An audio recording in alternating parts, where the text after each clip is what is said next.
Okay, what I would do with a question like this is start out with putting this into list one and getting that 5 number summary.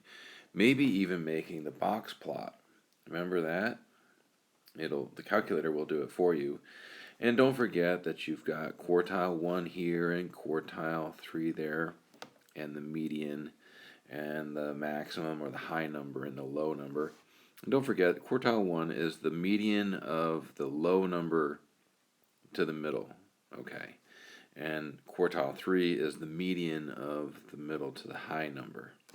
Anyway, if you take out this number 96, what that's going to do is, so that would be that low number down there, and it's going to make this box more squunchy, right?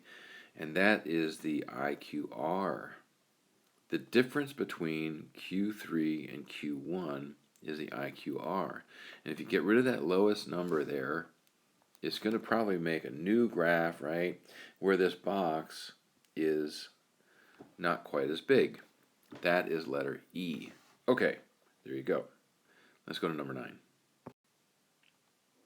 Okay, I always struggle on these questions where it's the 1, 2, and 3, and you have all these different choices. Which one? So, anyway, Mr. Clean is pouring dishwasher powder in the dishwasher every night, and it's fairly consistent. Now, there's a high positive correlation between the number of days passed since the box and was open and the amount of powder left in the box. No. Okay, that would be a negative correlation, because as the number of days increase, the amount left in the box is less. One increases and the other one decreases. So that's out, which means we can cross off A and E. Now, scatter plot with the days since purchase has explanatory variable and the amount of dishwasher used. Okay. The amount used as a response variable would display a strong positive association. Okay. So the number of days since purchased, right, and the amount that's been used. Okay. Those are both going to increase. So that's going to be a what? Positive association. And number 3, correlation between the amount of powder left in the box and the amount of powder used, right? They're exactly related, because the amount, like for instance, if you take 2.5 ounces out of the box, well, the box is going to weigh exactly 2.5 ounces less. So yes, one goes up, one goes down, and they are exactly related.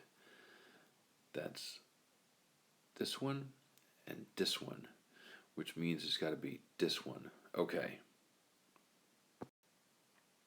Okay, if you read the question, it's about trying to get this data for some sort of a survey.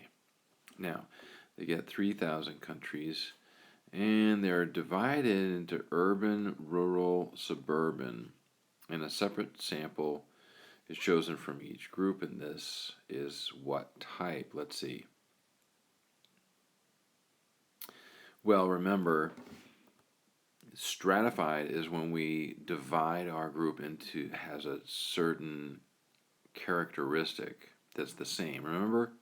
Stratified is when we took some from the freshmen, some from the sophomores, some from the juniors, and some from the seniors, and then put them together as a sample. Same thing. They each have a separate strata or characteristic. Stratified random sample would be letter D for number 10. So, you have 3 types of gasoline. We're just going to call them, well, A for Amoco, M for Marathon, and S for Speedway. And we're going to have 3,000 pounds in the car, right, for each type of gasoline. Then we're going to have 3,500 pounds each type of gasoline, and 4,000 pounds each type of gasoline. Okay, so there's 9 combinations, and just do it in a random order. So all 9 chosen randomly. So just line them out that way. Letter D. Okay.